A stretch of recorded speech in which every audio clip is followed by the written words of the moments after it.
Hello everyone, स्वागत है आप सबका आपके अपने यूट्यूब चैनल आर के मुनीम केमिस्ट्री क्लासेस पर। एटॉमिक स्ट्रक्चर की थ्योरी हमने कंप्लीट कर ली है। आज हम सॉल्व करेंगे प्रीवियस ईयर के क्वेश्चन जो स्कूल लेक्चर में आए हुए हैं, वो हम सॉल्व करेंगे आज। तो चलिए शुरू करते हैं। फर्स्ट क्वेश्चन दे रखा है, which of the following relation is not correct. कौन सा रिलेशन, कौन सा फॉर्मूला सही नहीं है। देखिए यहाँ पर हमेशा जब आप इस तरह के क्वेश्चन सॉल्व करें तो क्वेश्चन को ध्यान से पढ़िए। Which of the following relation is not correct, तो ये नॉट जो है ये आपको ध्यान से पढ़ना है, मतलब जो सही नहीं है। सही नहीं का मतलब गलत है, ठीक है। पहला रिलेशन है lambda equals to H upon M B. अब देखिए ये डी ब्रॉगली इक्वेशन का फॉर्मूला है जो कि अभी हमने नहीं पढ़ा है, लेकिन अगर हमने ये नहीं भी पढ़ा है तो भी हमारा आंसर आ जाएगा, ठीक है। सेकंड है m v r equals to n h upon two pi, ये हमने पढ़ लिया है, बोर मॉडल में हमने पढ़ा था, तो ये सही है, ठीक है। इसके बाद दे रखा है M C square equals to H C upon lambda, ये हमने फॉर्मूला नहीं पढ़ा है, इसको एक बार छोड़ देते हैं, ठीक है। इसके बाद चौथा दे रखा है E equals to h lambda upon c. तो देखिए अगर आपको ध्यान हो तो मैंने प्लांक का फॉर्मूला बताया था E equals to H nu, ये मैंने आपको लिखवाया था। और फिर मैंने आपको बताया था कि एक सिंपल रिलेशन होता है सी इक्वल्स टू न्यू लैम्डा। क्या रिलेशन होता है? सी इक्वल्स टू न्यू लैम्डा। तो यहाँ से न्यू की जो वैल्यू आती है वो होती है सी अपॉन लैम्डा, ठीक है। तो ये न्यू की वैल्यू जब आप फॉर्मूले में पुट करेंगे तो ये हो जाएगा एच सी अपॉन लैम्डा, ये फॉर्मूला आ जाएगा, ठीक है। ये रिलेशन आ जाएगा प्लांक का। तो यहाँ पर जब आप चौथा देखेंगे तो एच सी अपॉन लैम्डा की जगह एच लैम्डा अपॉन सी दे रखा है, तो ये क्या हो गया? गलत हो गया, ठीक है। तो ये आपका आंसर हो जाएगा फोर्थ। अब यहाँ पर lambda equals to H upon M B जो है ये डी ब्रॉगली इक्वेशन होती है। और देखिए यहाँ पर एनर्जी का एक फॉर्मूला होता है प्लांक का, और मैं बताता हूँ एक फॉर्मूला होता है आइंस्टीन का, E equals to M C square. तो यहाँ पर इस रिलेशन में इसने दोनों फॉर्मूले को इक्वेट कर रखा है, मतलब एक तरफ E equals to M C square लिख रखा है और एक तरफ E equals to H C upon lambda लिख रखा है। तो ये दोनों सही है, ठीक है। तो आपका आंसर हो जाएगा फोर्थ। तो ये क्वेश्चन मैंने इसलिए आपको यहाँ करवा दिया क्योंकि अगर आपको केवल प्लांक का भी पता है तो आप आंसर निकाल लेंगे, इसको अगर आपको पता नहीं है तो भी कोई प्रॉब्लम नहीं है, ठीक है। नेक्स्ट क्वेश्चन दे रखा है, molecular weight of an oxide of nitrogen is 44। Nitrogen का ऑक्साइड है, अब कौन सा ऑक्साइड है पता नहीं है। Oxide of nitrogen is 44। अब देखिए बिल्कुल बेसिक सी चीज़ें हैं, एटॉमिक नंबर किसका क्या है, एटॉमिक वेट क्या है। देखिए ये आप एमएससी करे हुए हैं तो यहाँ पर मैंने ज़रूरत नहीं समझी आपको बताने की कि भाई एटॉमिक नंबर 1 से 20 तक या 1 से 30 तक क्या होता है, ये आप सबको पता है, ठीक है। और मॉलिक्यूलर वेट या एटॉमिक वेट भी लगभग आपको पता है, ठीक है। देख लेंगे और ज़रूरत पड़ेगी तो। Molecular weight of an oxide of nitrogen is 44। तो नाइट्रोजन का कोई ऑक्साइड है तो मैंने लिखा NX-OY। अब ये ऑक्साइड का फॉर्मूला क्या है मुझे पता नहीं है। नाइट्रोजन ऑक्साइड है मतलब नाइट्रोजन और ऑक्सीजन तो हैं, अब कितने नाइट्रोजन और कितने ऑक्सीजन ये हमें नहीं पता, तो मैंने लिख दिया NX-OY, ठीक है। इसका मॉलिक्यूलर वेट है 44, ये मैं यहाँ लिख देता हूँ 44 मॉलिक्यूलर वेट दे रखा है इसका। द नंबर ऑफ इलेक्ट्रॉन्स, अब ये पूछ रहा है इलेक्ट्रॉन की संख्या कितनी है। अब सबसे पहला जो काम है हमको इस क्वेश्चन को सॉल्व करने का वो एक्चुअल में नंबर ऑफ इलेक्ट्रॉन्स निकालना नहीं है, एक्चुअल में इसका फॉर्मूला निकालना है कि इसका फॉर्मूला क्या होगा। तो देखिए फॉर्मूला निकालने का तरीका ये है कि टोटल वेट 44 है। अब एक नाइट्रोजन का वेट कितना है, जैसे मैंने कहा x नाइट्रोजन है तो x इंटू नाइट्रोजन का वेट है, तो ये हो गया 14x, ठीक है। और ऑक्सीजन की अगर मैं बात करूं तो y ऑक्सीजन है और इसका वेट है 16, तो ये हो गया 16y।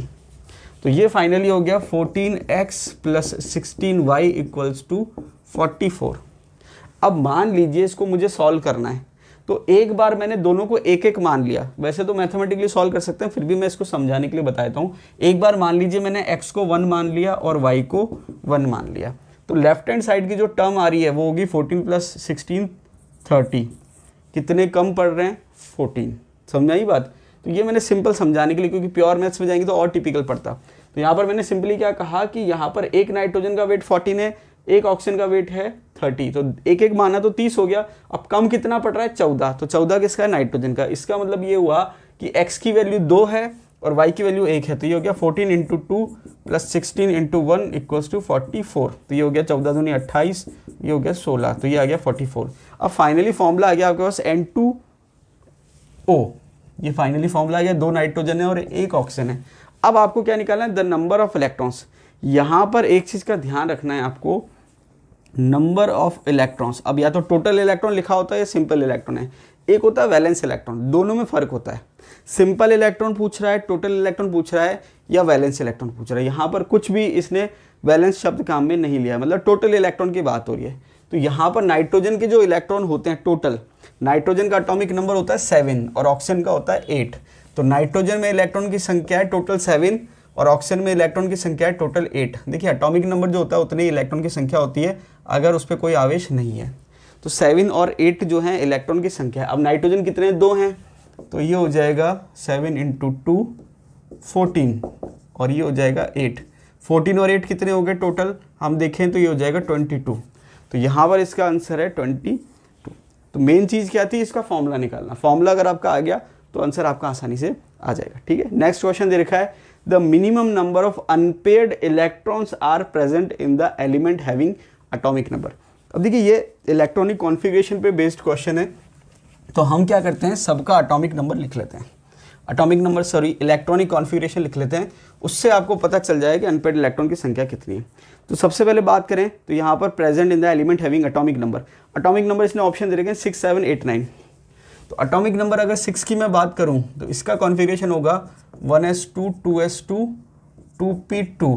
क्यों, क्योंकि टोटल 6 इलेक्ट्रॉन है, तो s में 2 और p में 2। ये मैंने आपको बताया था ऑब्बो प्रिंसिपल के हिसाब से आप तीनों रूल लगाते हो, poly exclusion principle, Hund's rule और n+l का नियम। तो ये हो गया 1s2 2s2 2p2। तो जो लास्ट के 2p हैं उसमें आपके 2 इलेक्ट्रॉन हैं और हुंड के हिसाब से ये ऐसे भरे जाएंगे। तो अनपेयर्ड इलेक्ट्रॉन की संख्या कितनी हो गई, 2।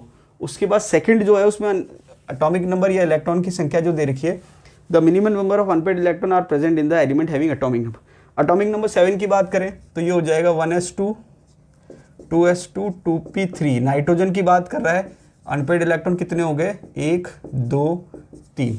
ठीक है, तीसरा ऑप्शन है 8 में हो जाएगा 1s2 2s2 2p4। p4 का मतलब 1 2 3 और ये 4। लास्ट में 9, तो 9 हो जाएगा 1s2 2s2 2p5। तो p5 का मतलब हो गया 1 2 3 4 और ये 5। ठीक है, अब क्वेश्चन में पूछा है the minimum number of unpaired electron, कम से कम अनपेयर्ड इलेक्ट्रॉन किसमें। तो यहाँ पर आपने देखे 2 अनपेयर्ड इलेक्ट्रॉन दिख रहे हैं आपको, एस कंप्लीटली फिल्ड है तो कोई अनपेयर्ड इलेक्ट्रॉन नहीं है। यहाँ पर देखिए आपको 3 दिख रहे हैं, यहाँ पर कितने दिख रहे हैं, 2, और यहाँ पर कितने दिख रहे हैं, 1। तो अगर मैक्सिमम पूछता है तो ये आंसर हो जाता, मिनिमम पूछा है तो ये आंसर हो जाएगा। तो आंसर है 9th। ठीक है, तो ये आपका आंसर हो जाएगा। बहुत ही सिंपल है, 9 एटॉमिक नंबर फ्लोरीन का होता है। ठीक है, 6 कार्बन का होता है, ये नाइट्रोजन, ये ऑक्सीजन और ये फ्लोरीन। तो आप जानते हैं कि कार्बन के ग्राउंड स्टेट कॉन्फ़िगरेशन में 2 अनपेयर्ड इलेक्ट्रॉन है, नाइट्रोजन में 3, ऑक्सीजन में 2 और फ्लोरीन में 1। और नाइट्रोजन का तो मैंने आपको स्पेशली बताया था, हुंड्स रूल के हिसाब से पूछता है कि नाइट्रोजन में जो 3 अनपेयर्ड इलेक्ट्रॉन है या नाइट्रोजन की जो कॉन्फ़िगरेशन है वो किस नियम पे बेस्ड है। तो वैसे तो सारे नियम फॉलो हो रहे हैं, लेकिन वहाँ पर मेन फोकस किस पे होता है, हुंड्स रूल पे। देखिए नेक्स्ट क्वेश्चन दे रखा है isotones A, B and C have mass number 30, 31 and 32 respectively. Atomic number of B is 15. Number of protons in A and C are. अब देखिए बिल्कुल बेसिक सा क्वेश्चन है, लेकिन कई बार ये क्वेश्चन सॉल्व नहीं होता है कई जनों से। क्यों, क्योंकि वहाँ पर बेसिक्स क्लियर नहीं होते। तो यहाँ पर क्वेश्चन जब आप ध्यान से पढ़ेंगे तो आपको क्या क्या चीज़ देखने को मिलेगी। एक तो दे रखा आइसोटोन्स, तो सबसे पहले आपको पता होना चाहिए कि आइसोटोन का मतलब क्या होता है। आइसोटोन का मतलब होता है जहाँ पर न्यूट्रॉन की संख्या सेम हो। अब प्रोटॉन भी सेम हो जाएंगे तो सेम ही एटॉमिक नंबर हो जाएगा, सेम ही हो जाएगा। तो वहाँ पर न्यूट्रॉन की संख्या सेम होती है, प्रोटॉन की संख्या डिफरेंट होती है। समझ में आएगी बात। तो न्यूट्रॉन सेम है, प्रोटॉन डिफरेंट है, तो मास क्या होगा, डिफरेंट होगा। ठीक है, आइसोटोप्स में क्या होता है, प्रोटॉन सेम होते हैं, न्यूट्रॉन डिफरेंट होते हैं। यहाँ पर न्यूट्रॉन सेम होते हैं, प्रोटॉन डिफरेंट होते हैं। तो आप या तो ऐसे कह दो न्यूट्रॉन सेम प्रोटॉन डिफरेंट, या फिर न्यूट्रॉन सेम और mass number different. A, B and C have mass number. Mass number मैंने आपको बताया था द्रव्यमान संख्या कहते हैं। तो यहाँ पर द्रव्यमान संख्या का मतलब यह है कि number of protons plus number of neutrons. Neutron और प्रोटॉन का जो योग है वो मास नंबर कहलाता है। वो कितना दे रखा है, 30, 31 और 32। ए का 30 है, बी का 31 है और सी का 32 है respectively. Atomic number of B is, B का परमाणु क्रमांक 15 दे रखा है। Number of protons in A and C are. अब देखिए सीधी सी बात यह है कि ए, बी और सी, इसका अगर मैं समरी करूं तो प्रोटॉन इधर लिख देता हूं साइड में ताकि थोड़ा आसानी रहेगी। ए, बी एंड सी है, 3 आपके हैं, ए, बी और सी। अब मैंने क्या लिखा यहाँ पर, प्रोटॉन की संख्या, यहाँ न्यूट्रॉन की संख्या और यहाँ मास नंबर। अब ए का प्रोटॉन और बी का प्रोटॉन तो उसने पूछा, number of protons in A and C, A और सी के प्रोटॉन पूछे हैं, बी के दे रखे हैं 15 हैं, तो यहाँ 15 लिख देता हूँ। न्यूट्रॉन जो है मुझे पता नहीं है, ठीक है, अभी किसी के न्यूट्रॉन पता नहीं है, लेकिन अगर मैं बात करूँ मास नंबर की, तो मास नंबर इसका 30 है, इसका 31 है और इसका 32 है, ये मुझे पता चल गया, इतनी चीज़ मुझे पता चल गई, ठीक है। अब यहाँ पर इसके बाद एक चीज़ क्या पता चली कि बी का प्रोटॉन की संख्या 15 है और मास नंबर 31 है, इसका अंदर न्यूट्रॉन की संख्या कैसे निकालेंगे? न्यूट्रॉन की संख्या मैंने आपको बताई थी निकालना, न्यूट्रॉन की संख्या कैसे निकालते हैं? Mass number minus number of protons. तो मास नंबर कितना है? 31 माइनस प्रोटॉन की संख्या, 31 में से 15 गए, कितने बचे? 16। इसका मतलब इसके न्यूट्रॉन 16 है। अब एक बात और है कि क्योंकि सब के सब आइसोटोन्स हैं तो न्यूट्रॉन की संख्या क्या होगी? सेम होगी। तो जब इसकी न्यूट्रॉन की संख्या 16 है तो इसकी भी 16 होगी और इसकी भी 16 होगी। अब ये पूछ रहा है प्रोटॉन की संख्या, तो प्रोटॉन की संख्या कैसे निकालोगे? बात वही है, प्रोटॉन की संख्या बराबर mass number minus number of neutrons. तो मास नंबर कितना है? 13 में से 16 गए, कितने हो गए? 14। इसका मास नंबर कितना है? 32 में से 16 गए, कितने बचे? 16। समझ में आ रही बात? तो यहाँ पर क्या है कि क्वेश्चन का जो आंसर है वो क्या है? 14 एंड 16। तो आंसर जो है वो आपके ये हो गया 14 एंड 16। समझ में आ रही बात? तो यहाँ पर अगर आपको ऐसे सॉल्व करना नहीं आता तो थोड़ी दिक्कत हो जाएगी, बेसिक्स है क्योंकि, लेकिन फिर भी आप थोड़ा थोड़ा अजम्पशन लगा सकते हैं। कैसे अजम्पशन लगा सकते हैं? कि आइसोटोन्स वो होते हैं जिसके न्यूट्रॉन की संख्या सेम होती है और प्रोटॉन की संख्या डिफरेंट होती है। समझ में आई बात? न्यूट्रॉन सेम है, प्रोटॉन डिफरेंट है। अब आप ये देखो कि प्रोटॉन डिफरेंट है तो तीनों के प्रोटॉन डिफरेंट होंगे तभी तीनों आइसोटोन्स हैं। तो 14, 15, 14, 16, अब देखो ये तो वैसे ही कैंसिल आउट हो गया क्योंकि 16, 16 तो क्या सेम हो गया, प्रोटॉन भी सेम है, न्यूट्रॉन भी सेम है, तो सेम ही हो जाएंगे, तो ये तो वैसे ही कट गया। अब इसके बाद ये है कि क्योंकि तीनों के न्यूट्रॉन की संख्या सेम है तो तीनों के प्रोटॉन की संख्या अलग अलग होगी। अब जिसके प्रोटॉन की संख्या कम है उसका मास नंबर कम होगा और जिसके प्रोटॉन की संख्या ज़्यादा है उसका मास नंबर ज़्यादा होगा। तो कहने का मतलब है पहले वाले के प्रोटॉन की संख्या कम होगी और दूसरे वाले की ज़्यादा होगी। तो ये 14 और 16, सॉरी 14, 15, 14, 16 और ये 16, 14, तो ये ऑप्शन गलत हो गया। तो कहने का मतलब है हालांकि सॉल्व तो आपको इसी तरीके से करना है, लेकिन ये क्रॉस चेकिंग के तरीके होते हैं कि आप बेसिक्स कंसेप्ट लगा के भी क्वेश्चन को कैंसिल आउट कर सकते हैं। अब क्या बचा? 14 और 15 और 14 और 16। यहाँ पर आप देखेंगे कि मास नंबर में जितना डिफरेंस है प्रोटॉन की संख्या में भी उतना ही डिफरेंस होगा। समझ आ रही बात है? तो मास नंबर में कितना डिफरेंस है? ए और सी में 2 का, तो प्रोटॉन की संख्या में भी डिफरेंस कितना होगा? 2 का, तो ये कट गया। तो कहने का मतलब क्या हुआ कि ये तो मैंने आपको एग्जैक्ट सॉल्व करके बता दिया कि ऐसे सॉल्व करेंगे। अगर मैं ऐसे सॉल्व नहीं भी करता तो भी मेरा आंसर आ जाता। क्यों? क्योंकि मैंने तीनों ऑप्शन काट दिए बेसिक्स से। बेसिक्स क्या था कि आइसोटोन है, न्यूट्रॉन की संख्या सेम होगी, प्रोटॉन की संख्या डिफरेंट होगी। इस कंसेप्ट से ये कट गया, ये वाला। इसके बाद जिनके प्रोटॉन की संख्या कम है उनका मास कम होगा और जिनकी ज़्यादा उसका ज़्यादा होगा। तो यहाँ पर आप देखेंगे कि ये आपके फिर वो वाला कट गया।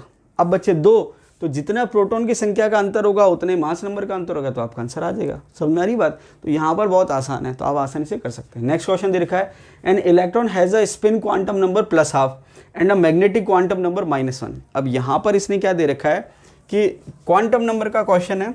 क्वांटम नंबर में कह रहा है कि स्पिन क्वांटम संख्या तो -½ है।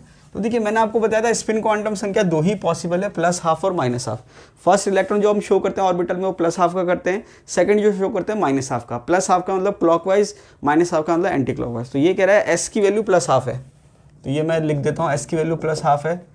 और मैग्नेटिक क्वांटम नंबर जो दे रखा है इसने दे रखा है -1। ठीक है, ये इसने 2 इन्फॉर्मेशन दे रखी है। आगे कह रहा है it can not be present in the following orbital. ये कौन से ऑर्बिटल में पॉसिबल नहीं है?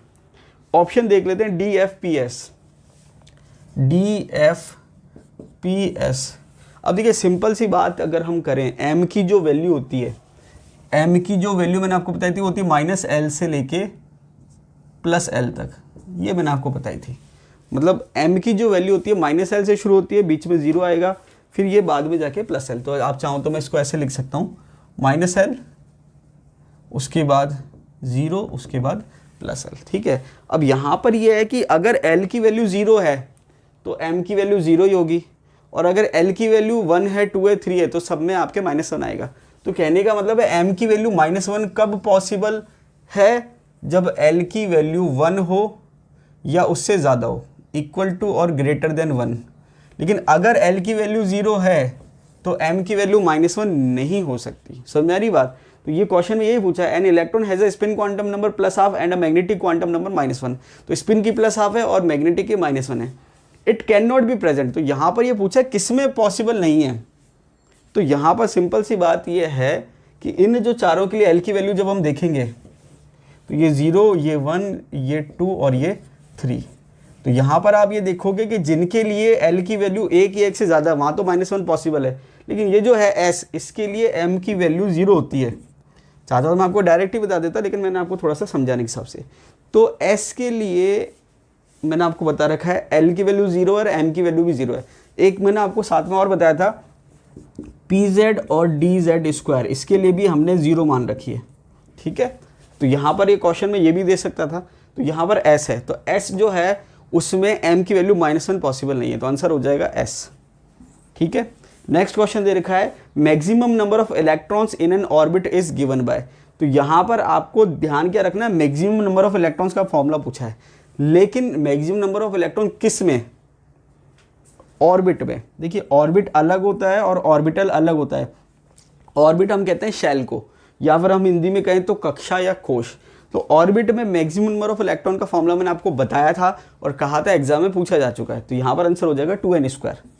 ठीक है, तो यहाँ पर 2n² आंसर होता है। और इसके अलावा आपको पता भी है कि कौन से शेल में इलेक्ट्रॉन मैक्सिमम कितने होते हैं। जैसे आपको पता है फर्स्ट में 2 होते हैं, 2, 8, 18, 32, इस हिसाब से आप निकाल सकते हैं। तो फिर आपको अगर मान लीजिए फॉर्मूला याद नहीं है तो ये तो कम से कम याद ही होगा कि फर्स्ट में अधिकतम कितने आते हैं, सेकंड में कितने आते हैं, थर्ड में कितने, 4 में कितने।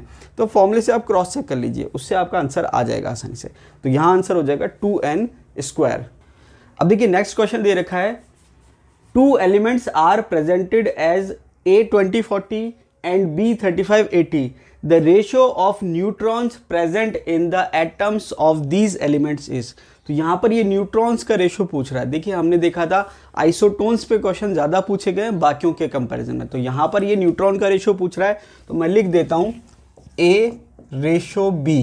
ठीक है, अब यहाँ पर न्यूट्रॉन्स का रेशो पूछा है, न्यूट्रॉन्स दे नहीं रखे फिलहाल। क्या दे रखा है?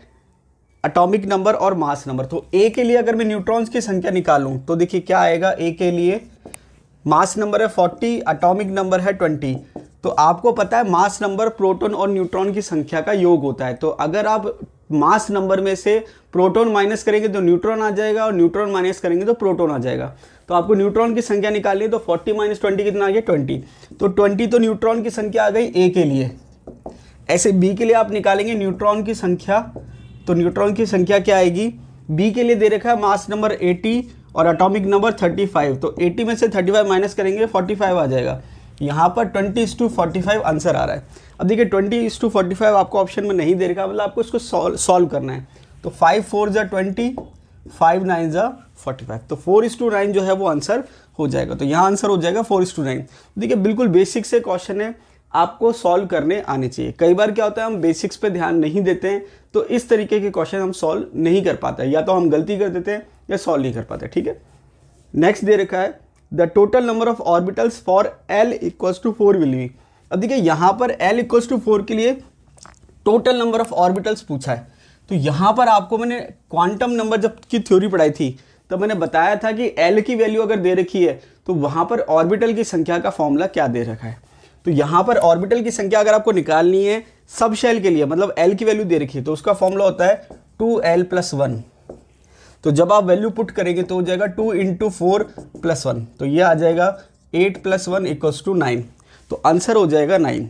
ठीक है, अब यहाँ पर एक बात ये है कि ये जो फॉर्मूला है, तो अगर आपको फॉर्मूला आता है तो वैसे ही कर लीजिए। उसके अलावा आप इसको ऐसे सॉल्व कर सकते हैं S, P, D और F। L की वैल्यू दे रखी है 0 1 2 3। तो यहाँ पर आपको डायरेक्ट याद भी रहता है कि S के लिए ऑर्बिटल की संख्या 1 है, P के लिए 3 है, D के लिए 5 है, F के लिए 7 है। तो आपको एक चीज़ समझ में आ रही है कि 0 1 2 3 ऐसे ये बढ़ रहे हैं और ये बढ़ रहा है 1 3 5 7 9 इस टाइप से। तो अगर नेक्स्ट कोई होता तो ये होता G, ये 4 होता और ये 9 होता। तो अगर आपको वैसे याद है तो आप वैसे भी सॉल्व कर सकते हो और फॉर्मूले से भी आप इसको सॉल्व कर सकते हो। तो यहाँ आंसर हो जाएगा 4 9।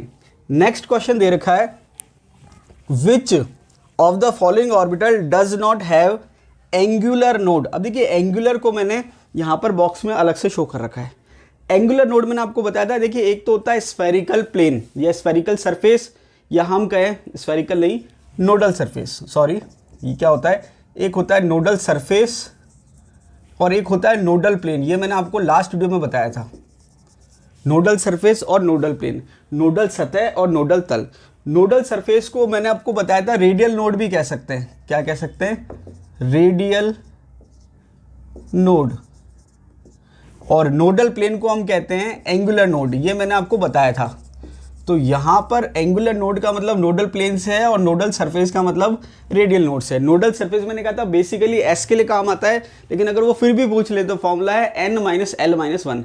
और नोडल प्लेन मैंने आपको बताया था कि एस के लिए 0 होता है, पी के लिए 1 होता है और डी के लिए 2 होता है। फिर मैंने आपको स्टार लगा के या अलग से बताया था डी जेड स्क्वायर के लिए कितना होता है, 0, क्योंकि डी जेड स्क्वायर की शेप डबल डबल नहीं होती। अब ये क्वेश्चन पूछा है which of the following orbital does not have, किसमें नोडल प्लेन नहीं है। तो यहाँ पर आप जब देखेंगे थ्योरी तो आपको पता चल जाएगा, एक तो एस में नहीं होता है और एक डी जेड स्क्वायर में नहीं होता है। अब मज़ेदार बात यह है कि पी एक्स और पी वाई अलग से दे रखा है, तो पी चाहे कोई सा भी हो, पी एक्स हो, पी वाई हो, पी जेड हो या 2p हो या 3p हो, कोई फ़र्क नहीं पड़ रहा, इसके लिए वैल्यू 1 होती है। तो यहाँ तो ये तो गलत हो गया, पी एक्स और पी वाई। अब s चाहे कोई सा भी हो, चाहे 1s हो, चाहे 2s हो, चाहे 3s हो, ये 0 रहेगा। और d चाहे कोई सा भी हो वो 2 रहेगा, लेकिन डी जेड स्क्वायर के लिए 0 होगा। तो यहाँ पर आप देखेंगे कि डी जेड स्क्वायर के लिए भी 0 है और पी वाई के लिए जो वह है। देखिए अब देखिए यहाँ पर जब ऑप्शन दिया था तो ऑप्शन में ये जो है ये तो मैंने लिख रखा है यहाँ पर समझाने के लिए, ठीक है। ऑप्शन में जो है ये वैल्यू नहीं दे रखी थी, ये मैंने लिखी है यहाँ पर समझाने के लिए। तो यहाँ पर आप देखेंगे ऑप्शन जो था वो था P X, D Z square, P Y और 1s, ये ऑप्शन था। बाकी इसके आगे जो वैल्यू है ये मैंने लिखी है, ठीक है, ये ऑप्शन में नहीं थी। तो यहाँ पर मैंने समझाने के लिए लिखा है कि पी एक्स के लिए वैल्यू 1 है, डी जेड स्क्वायर के लिए 0 होती है, पी वाई के लिए 1 होती है और 1s के लिए 0 होती है। तो यहाँ पर ऑप्शन जो था मैं यहाँ लिख देता हूँ, पहला ऑप्शन था पी एक्स, दूसरा ऑप्शन था डी जेड स्क्वायर, तीसरा था पी वाई और चौथा था 1s। ये आपके ऑप्शन थे एग्जाम में। अब यहाँ पर आप ऑप्शन देखेंगे तो पी एक्स के लिए नोडल जो प्लेन है वो 1 है। अब चाहे पी एक्स हो, चाहे पी वाई हो, चाहे पी जेड हो, चाहे कोई सा भी हो, 1 है। और पी वाई के लिए भी 1 है, तो यहाँ तो 0 नहीं है। लेकिन डी जेड स्क्वायर के लिए भी 0 होती है और 1s के लिए भी 0 होती है। तो यहाँ पर दोनों आंसर सही हैं, लेकिन आरपीएससी ने इस क्वेश्चन को डिलीट नहीं किया है और आरपीएससी ने इसका आंसर माना था 1s। तो ये देखिए थोड़ी सी गलत बात है आरपीएससी की कि इस तरीके के क्वेश्चन या तो दे ना, और दे तो फिर वो उसको डिलीट करे। क्यों? क्योंकि दोनों ही आंसर सही है। थोड़ा बहुत 19-20 होता तो फिर भी चल जाता है। तो यहाँ पर ये डी जेड स्क्वायर भी सही है और 1s भी सही है। तो आरपीएससी ने दोनों को आंसर माना है। तो आप ध्यान रखिए, तो या तो इसको डी जेड स्क्वायर क्वेश्चन पूछना था तो 1s नहीं देना चाहिए था, इसको s की जगह कुछ और दे देता। तो यहाँ पर ये इसने थोड़ी सी टेक्निकल फॉल्ट हो गया यहाँ पर, ठीक है। नेक्स्ट क्वेश्चन दे रखा है, what is the total number of orbitals associated with the principal quantum number 3। अब देखिए प्रिंसिपल क्वांटम नंबर की वैल्यू दे रखी है और वो कह रहा है कि उस क्वांटम नंबर से रिलेटेड या उसके अंदर कितने ऑर्बिटल हैं, एसोसिएटेड मतलब उससे जुड़े हुए। तो यहाँ पर आप देखेंगे कि n की वैल्यू 3 दे रखी है और ये पूछ रहा है what is the total number of orbitals, कक्षकों की संख्या पूछ रहा है। किसकी संख्या पूछ रहा है? कक्षकों की, ऑर्बिटल्स की। तो यहाँ पर अगर आपको ध्यान हो तो n = 3। तो देखिए मैक्सिमम नंबर ऑफ इलेक्ट्रॉन का फॉर्मूला तो पूछ ही रखा है कि n अगर वैल्यू दे रखी है या सिंपल n दे रखा है तो मैक्सिमम नंबर ऑफ इलेक्ट्रॉन का फॉर्मूला होता है 2n²। और ये क्वेश्चन रिपीट हो गया है, 2013 में भी पूछा गया है और 2015 में भी पूछा गया है, ठीक है। 2015 मैंने लिखवाया नहीं है क्योंकि रिपीटेड क्वेश्चन है, 2 बार पूछा जा चुका है। अब मैंने आपसे कहा था कि इलेक्ट्रॉन की संख्या का फॉर्मूला अगर है तो उसको डिवाइडेड बाय 2 करेंगे तो ऑर्बिटल की संख्या का फॉर्मूला आ जाएगा। तो फॉर्मूला हो जाएगा n², ठीक है। ये मैं आपको थ्योरी वीडियो में बता चुका हूँ, n² फॉर्मूला हो जाएगा। तो n = 3 के लिए ऑर्बिटल की संख्या कैसे आएगी? n²। तो 3 का स्क्वायर अगर आप करोगे तो 9 आ जाएगा। तो आंसर हो जाएगा 9। और अगर आपको फॉर्मूला याद नहीं है तो भी कोई प्रॉब्लम नहीं है। क्यों? क्योंकि s के 3 अगर वैल्यू है n की तो उसमें क्या क्या प्रेजेंट है? 3s है, 3p है और 3d है। ये आपके सब शेल प्रेजेंट है। अब इनमें ऑर्बिटल की संख्या अगर हम देखें तो s में कितनी होती है? 1, p में कितनी होती है? 3, d में कितनी होती है? 5, टोटल 9 हो गई। इसका मतलब n = 3 में 9 ऑर्बिटल टोटल प्रेजेंट है। तो यहाँ पर ये सारे क्वेश्चन आपके स्कूल लेक्चर के एग्जाम में आए हुए थे। ये जो क्वेश्चन है ये एक्चुअल में डिलीट होना चाहिए था, लेकिन आरपीएससी ने डिलीट नहीं किया। कोई बात नहीं, नेक्स्ट टाइम वो सेम क्वेश्चन नहीं देगी, ऑप्शन सुधार के देगी अगर देगी तो। ये आपके कंसेप्ट क्लियर हो गए। तो देखिए यहाँ पर हमने क्वेश्चन कर लिए। एक वीडियो हम और पढ़ेंगे जिसमें एटॉमिक स्ट्रक्चर के हम जो स्कूल लेक्चर के क्वेश्चंस बचे हुए वो करेंगे और कुछ डिफरेंट क्वेश्चन देखेंगे। तो यहाँ पर बहुत ज़्यादा आपको प्रैक्टिस की ज़रूरत नहीं है क्योंकि बहुत ज़्यादा टफ टॉपिक नहीं है। थ्योरी अगर आपकी अच्छे से क्लियर है तो आप आसानी से कर लेंगे। इसके बाद हम शुरू करेंगे क्वांटम मैकेनिक्स। क्वांटम मैकेनिक्स शुरू करेंगे। तो यहाँ पर देखिए, ये आपको मैंने थ्योरी पढ़ा दी और उसके साथ के साथ क्वेश्चन करवा दिए। कई बार स्टूडेंट पूछते हैं कि सर आप फर्स्ट ग्रेड का पूरा कोर्स करवाएंगे नहीं करवाएंगे। मैं आपको कई बार बता चुका हूँ, वापस से रिपीट कर देता हूँ। यहाँ पर मैं आपको फर्स्ट ग्रेड का कंप्लीट कोर्स करवाऊंगा, जितने टॉपिक हैं, और रिवाइज सिलेबस के अकॉर्डिंग कराऊंगा। ऐसा नहीं है कि पुराने वाले जो लेटेस्ट सिलेबस दे रखा है उसके अकॉर्डिंग, और मैंने एक वीडियो भी बनाया था, वो सीक्वेंस फॉलो करूंगा। तो जो आपके टॉपिक का सीक्वेंस रहेगा, वो जो मैंने न्यू सिलेबस डिस्कशन वाला टॉपिक डाला था, वहाँ पर जो मैंने आपको सीक्वेंस बताया, उस सीक्वेंस के अकॉर्डिंग मैं आपको कोर्स करवाऊंगा। और मैंने आपको कहा है क्योंकि डेट जो है एग्जाम की वो आपके सेकंड वीक ऑफ अक्टूबर है। एक्सपेक्टेड जो डेट है कैलेंडर में वो है सेकंड वीक ऑफ अक्टूबर।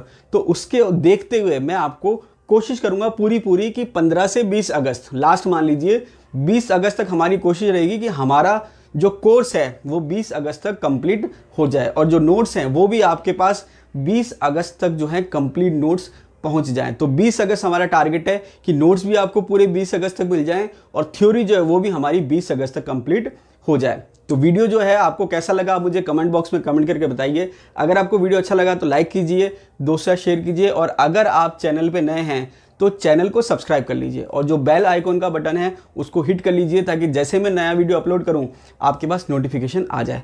और जो नए व्यूअर हैं जो चैनल को सब्सक्राइब कर रहे हैं, वो आप क्या करिए, प्लेलिस्ट में जाइए। प्लेलिस्ट में जब आप जाएंगे तो वहां पर आपको प्लेलिस्ट मिल जाएगी आरपीएससी स्कूल लेक्चर से रिलेटेड। तो वहां पर आपको आरपीएससी स्कूल लेक्चर की प्लेलिस्ट मिल जाएगी, जिसमें मैंने कॉमन इंस्ट्रक्शन या स्ट्रेटेजी बता रखी है। उसके अलावा सबसे पहले मैंने काइनेटिक्स पढ़ाया था, काइनेटिक्स के बाद मैंने सॉल्यूशन पढ़ाया, सॉल्यूशन मोल कंसेप्ट पढ़ाया था जो कि बेसिक्स था।